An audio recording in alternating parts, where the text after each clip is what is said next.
Action is an extension of drama. And the beauty about action pictures is something that is heroic. There's a bad guys and there's a good guys. And the triumph over bad guys is basically what the storyline is. You want to live vicariously through these people. Of course, number one is Bruce Lee. Really, it was Bruce Lee. I was very influenced by Bruce. First one that I saw was Enter the Dragon. This is Enter the Dragon. Action is something, it's deep within people. Chases, the horse chases, the action. There is the joy of people getting hit by cars and falling from impossible, like, you can't survive that. It feels authentic. My parents took me to see Rambo, I think 3 or 4 times in the theater. Less dialogue, bigger body count. Say hello to my little friend! 80s action films were actually shock value because that kind of excitement had never been done before. My father said, oh, we're going to see this new action movie. And then we watched the film and he said, this is like the greatest film ever.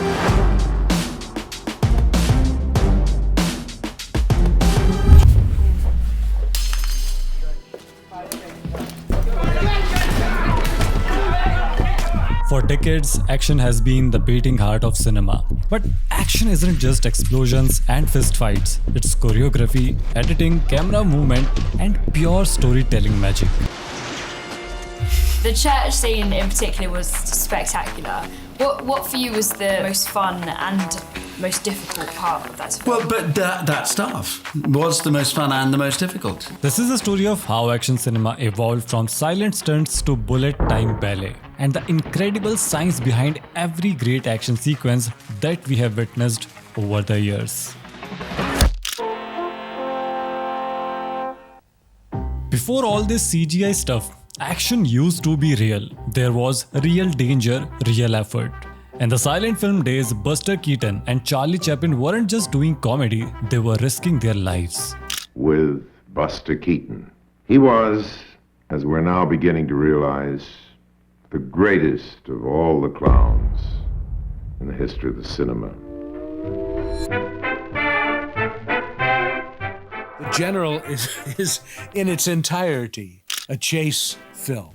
It's got some of the most spectacular action I've ever seen. All right, dude.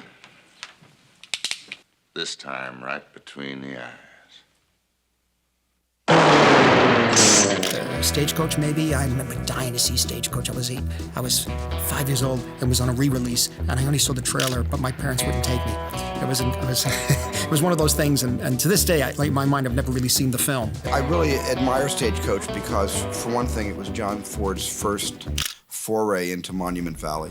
John Ford wasn't just showing shootouts, he made the desert itself feel alive. Like in Stagecoach, that gunfight wasn't about who's faster with the gun. It was all about the build-up, the shadows, the tension.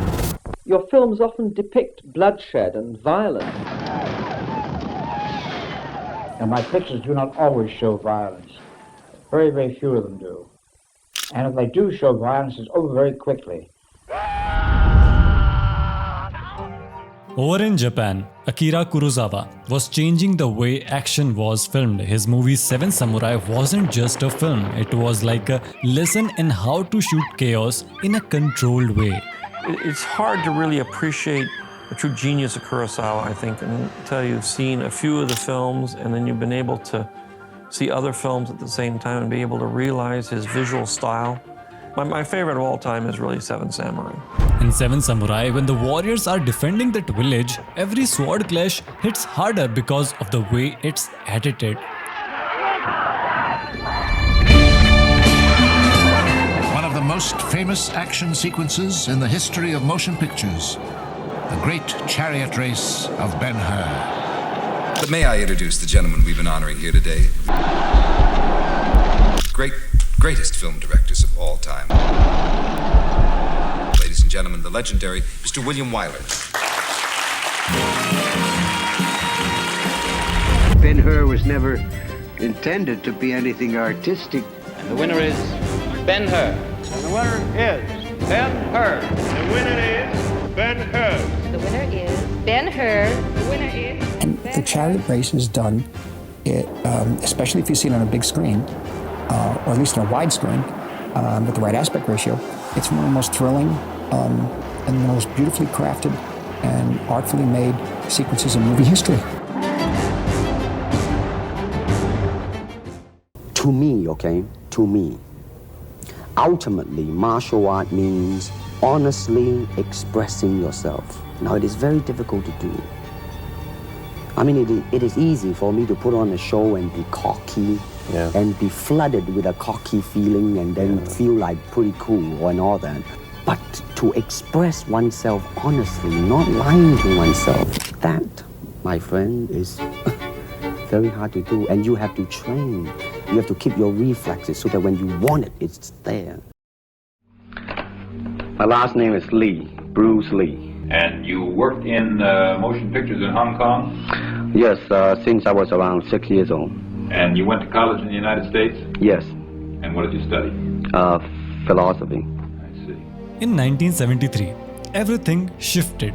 Bruce Lee showed up in Enter the Dragon, and he wasn't just fighting, he was bringing philosophy into it. His style focused on economy of motion, meaning no flashy extras, just the most effective moves. It's more of a complete system and it's more fluid. By that I mean it's more flowing. There is continuity in movement instead of one movement, two movement and then stop. His Jeet Kundo was all about ending a fight with the fastest, most direct response possible. And that's exactly how his action scenes felt on screen. The best example would be a glass of water. Why? Because water is the softest substance in the world, but yet it can penetrate the hardest rock or anything, granite, you name it. Water also is insubstantial. By that I mean you cannot grasp hold of it. You cannot punch it and hurt it. So every Kung Fu man is trying to do that, to be soft like water and flexible and adapt itself to the opponent. Enter the Dragon showcased diverse fighting techniques and some elements from Japanese and Korean systems. Lee educated audiences while entertaining them, but Lee's influence went beyond technique. Of course, number one is Bruce Lee. He was a badass, you know what I'm saying? When he came onto the screen, he was very dynamic. It was a completely different character. Really, it was Bruce Lee that inspired me to take up martial arts. And he, throughout my whole life, still now, is a huge inspiration. He went out and, proved himself in a worldwide audience, an audience that didn't look at him as someone who was not bankable. His films like Fist of Fury featured fairly realistic fight choreography for its time.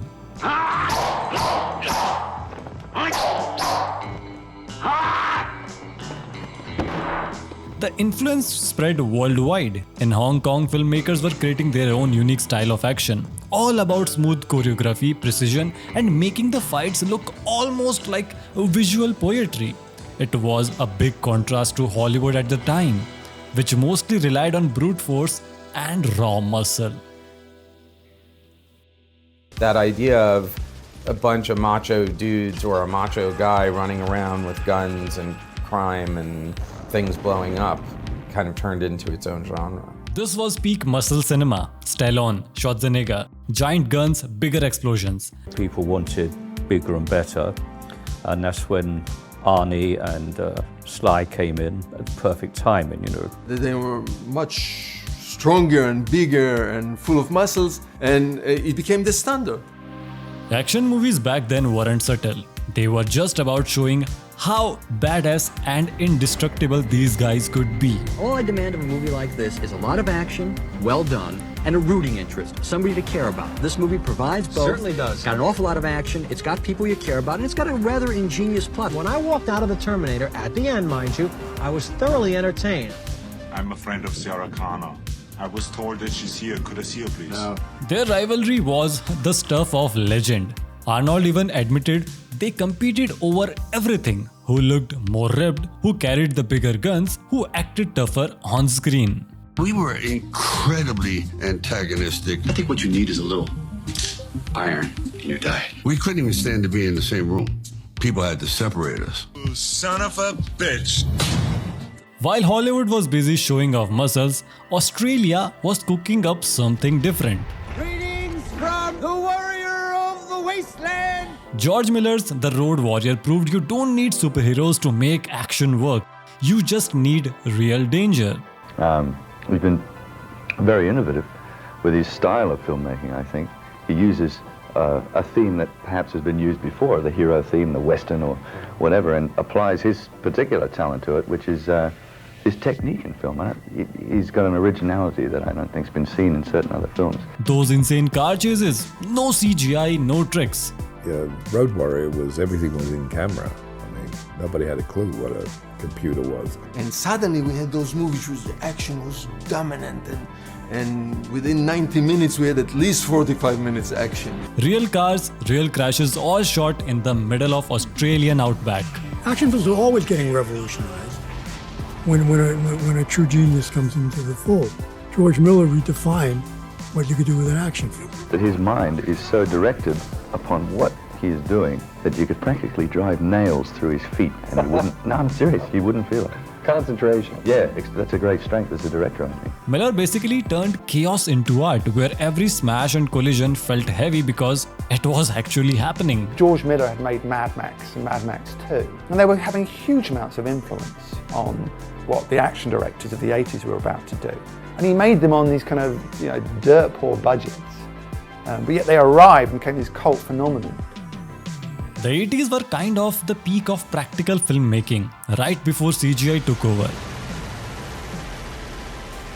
Directors like James Cameron were pulling off massive action scenes with real explosions, real car chases, and stunts that felt dangerous because they actually were. But doing everything with practical effects also came with real danger. Back then, the safety standards were nowhere near to what they are today. The stunt has not gone according to plan. In 1982, during the filming of Twilight Zone, the movie, A helicopter crash near Magic Mountain today brought tragedy to the set of the Steven Spielberg movie, The Twilight Zone. Actor Vic Morrow and 2 small children were killed when the chopper came down as they were shooting a war scene. Investigators say one of the blasts may have sheared off the helicopter's tail rudder, and the huge rotor blade hit Morrow and the kids, killing them instantly. Warner Brothers refuses to discuss safety because of 3 deaths on the set of the film Twilight Zone. Columbia Pictures had no comment. Paramount Pictures, no comment. 20th Century Fox, no comment. MGM United Artists could not locate a spokesman. Universal Pictures did not return phone calls. A tragedy that shocked Hollywood and forced the industry to take safety much more seriously. Then came 1988. And Die Hard flipped the whole action hero idea on its head. Bruce Willis as John McClane wasn't some muscle god, he was just a regular New York cop with marriage issues suddenly stuck in a crazy situation. We wanted to make a film about ordinary people, people you can relate to. It's not about a superhero. It's not about a guy who's invincible. It's about a guy who is just the opposite of that, a guy who's very vulnerable. I think people really respond to that. There are a lot of payoffs in the film for the audience, I think. And I think Die Hard really satisfies the sense of justice for the average guy. No armors, no big guns. Half the time he wasn't even dressed for it. That's what made him different. Yippee-ki-yay, motherfucker. That first screening where I ever saw a Die Hard is still one of the greatest screenings I've ever had for a movie in my life. It's one of those screenings that you keep going to movies hoping that you will repeat it. Not only was it anything but a slam dunk that it was going to be good, it almost suggested like 3 strikes and you're out. One of the most famous moments in Die Hard is when McClane has to walk barefoot across broken glass. It works so well because the film sets it up earlier. That scene showed real human pain, which was the opposite of those old school invincible action heroes. It made the story feel more real and proved that emotion could make action way more powerful. The same years, Raiders of the Lost Ark had already shown that action heroes didn't need to be perfect. Indiana Jones got hurt, he messed up, and a lot of times he survived more out of luck than skill.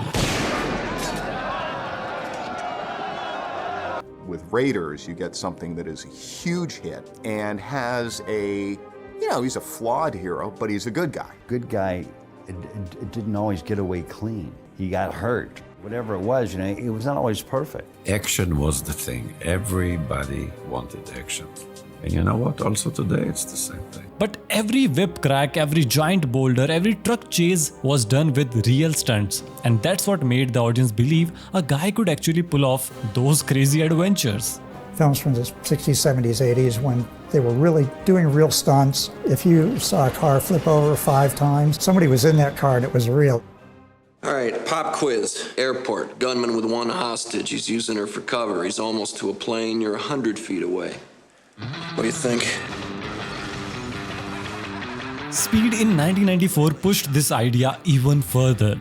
Regular people thrown into insane situations. And we're talking about a bus now, out of control, got a bomb on it. Right. Got to go 50 miles an hour, it explodes. Exactly. Yeah. What do you do? What do you do? The whole bus can't go below 50 plot worked because the stunts felt real. Every sharp turn, every close call, every explosion had weight, and the tight editing kept the tension alive the whole time. That's why when I opened up the cover, when I first saw the script, it said speed. And then there was a bomb on a bus. If it went under 50, it would blow up, etc., etc. And it sounded so fantastic that, I liked that. You have a hair trigger aimed at your head. What do you do? What do you do? Speed. Get ready for rush hour. You've been injured, though, I Yeah, read. a lot of injuries. Yeah, how many bones you break? Not every bone, half. Half? Yeah. Half of every bone. Operation here, Yeah. broken ankle, twist.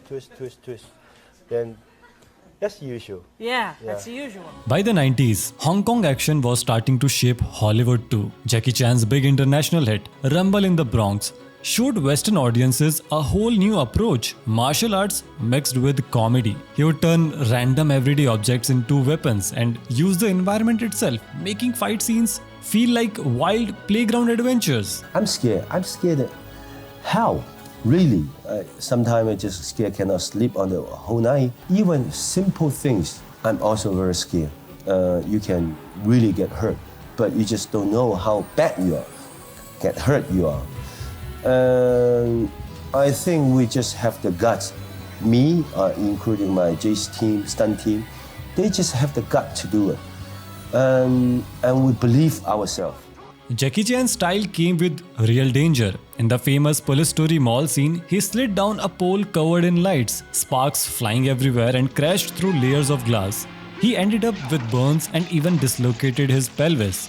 But he still did it because that kind of real risk is what made the action feel so authentic to audiences. The Matrix is everywhere. It is all around us. Even now, in this very moment. You can see it when you look out your window or when you turn on your television. Then came 1999, and The Matrix blew apart everything we thought we knew about action movies. The Wachowskis combined Hong Kong-style fight choreography with next-level visual effects. Yuen didn't just design the fights, he made sure every action scene had meaning, serving the story and the themes, not just looking cool. It's always a difficult thing to ask anybody, where do you get your ideas from? Nobody knows, they just sort of happen. A friend of ours asked us to come up with a concept for a comic book. We liked kung fu movies. We like Japanimation. We like, John Woo movies and books that are, science fiction that is about the sort of nature of reality. You've been living in a dream world, Neo. This is the world as it exists today. Or you want me up like this?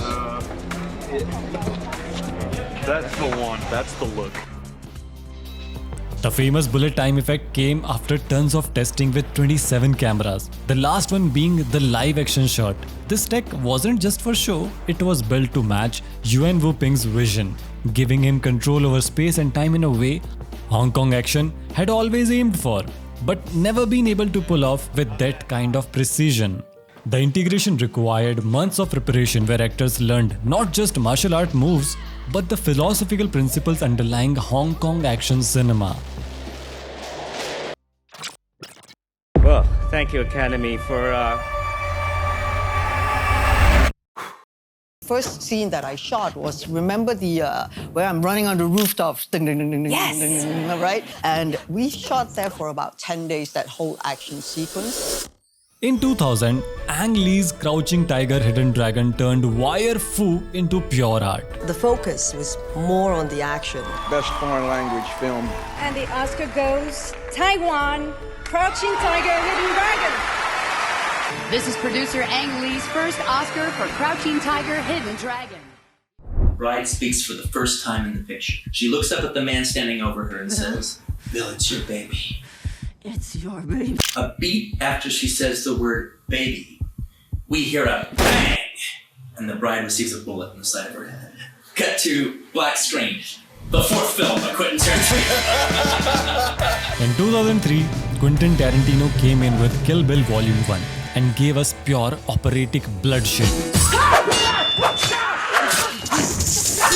Why the need for so much gruesome, graphic violence? Why not let us imagine Because a little it's so of it? much fun, Chan. Get it?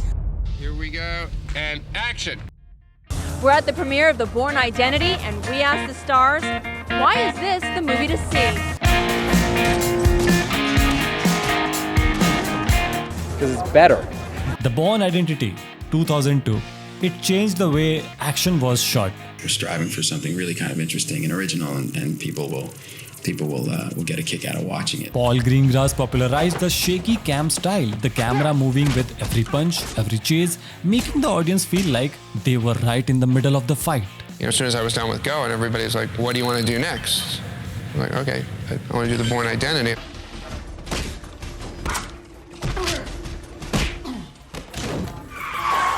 Ready? Steady?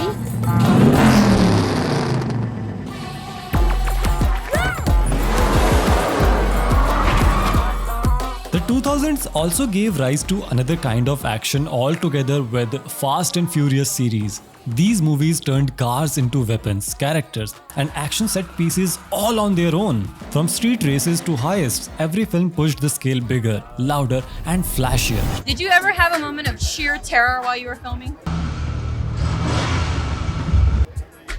Yeah. It was a couple times actually when that happened, and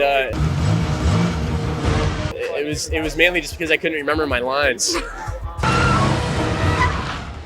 And then came Tokyo Drift in 2006. And how familiar with drifting were you prior to filming? Well, I wasn't that familiar with it, and then they told me about it, and I was excited to learn how, and I was able to learn how to drift, and man, it's awesome. Again, the franchise Fast and the Furious has made $2.3 billion worldwide. $2.3 billion.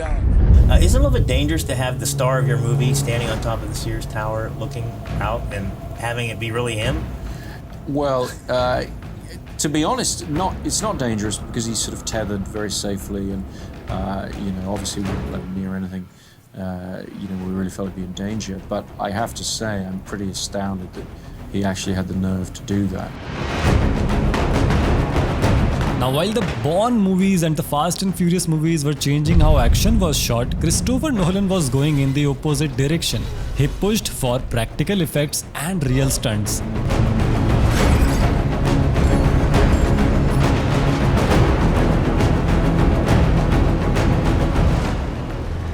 Okay, rack 'em up, rack 'em up, rack 'em up. A tractor trailer flipping down the middle of a street.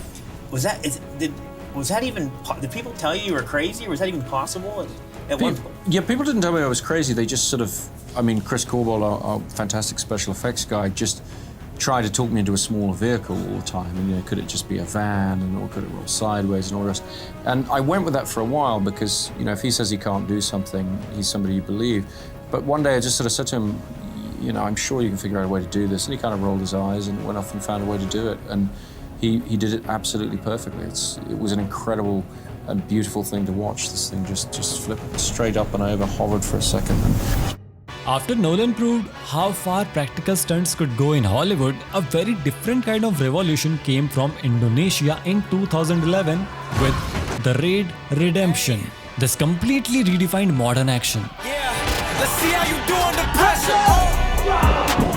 I've been wanting this shit forever. I've been in the field with wherever they throw. Director Gareth even stripped everything down to raw, brutal hand-to-hand combat.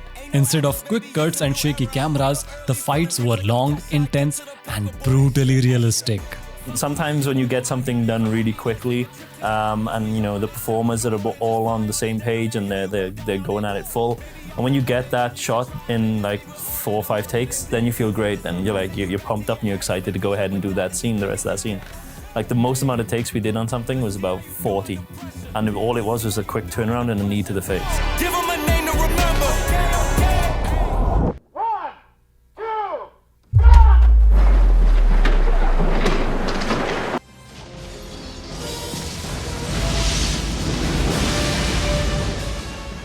After he did that thing out of the building, remember that in Mission Well, he's done so Impossible? many insane. He's done so many insane. Well, he hung stunts. off a plane. And he hung off a it's plane, and he's hanging. He's running down buildings. This like is stunts, and I worry for you. I just think, stop now. Luck running out.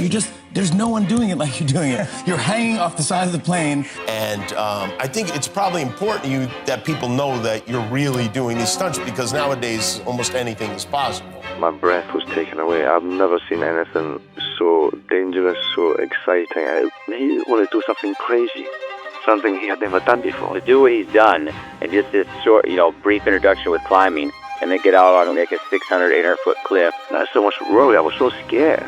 Tell the people how long, this is incredible, how long could you hold your breath for underwater? 6.5 minutes.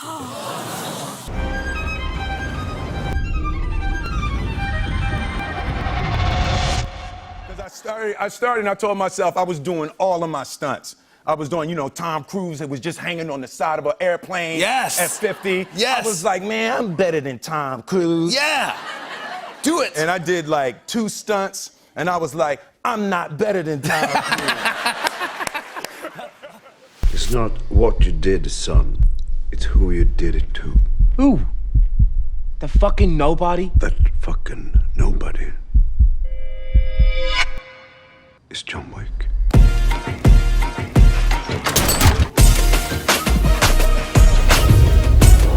In 2014, John Wick changed the game again. When you see Keanu in pain on screen, it's probably for real.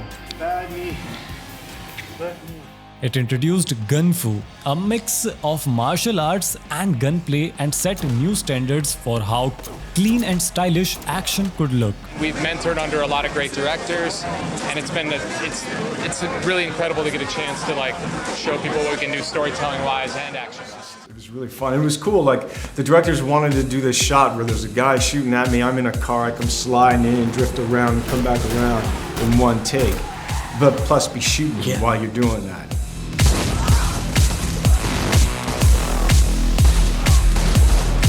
The shot we're talking about now is what we call the top shot or the top-down shot. A lot of times you'll see a top-down shot in action sequences or fight scenes, and usually it's because we're trying to hide a double or we're trying to hide something. But in John Wick, because we have Keanu Reeves and he's so well trained to do it, what we want to do, what we consider a candy cane or a corkscrew shot. I think the trick is Keanu. Keanu and I discussed it ad nauseum many times. John Wick doesn't know he's in a movie. John Wick believes he is John Wick, and puts on the suit, he believes he is that guy. That's the anchor. What do you think is the best movie you've seen in 2015? It'd have to be the Mad Max movie.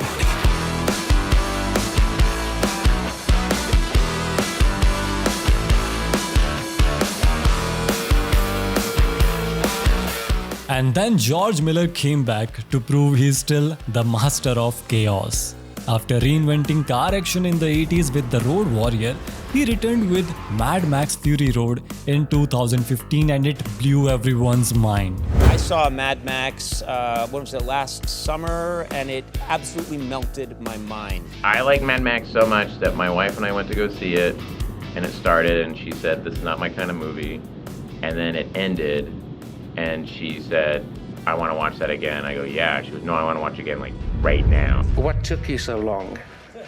I never wanted to make another Mad Max movie, but the idea popped into my head and it just wouldn't go away, and you push it away, and it kept growing and growing, and one day I said to Doug, I think we're going to make another Mad Max movie.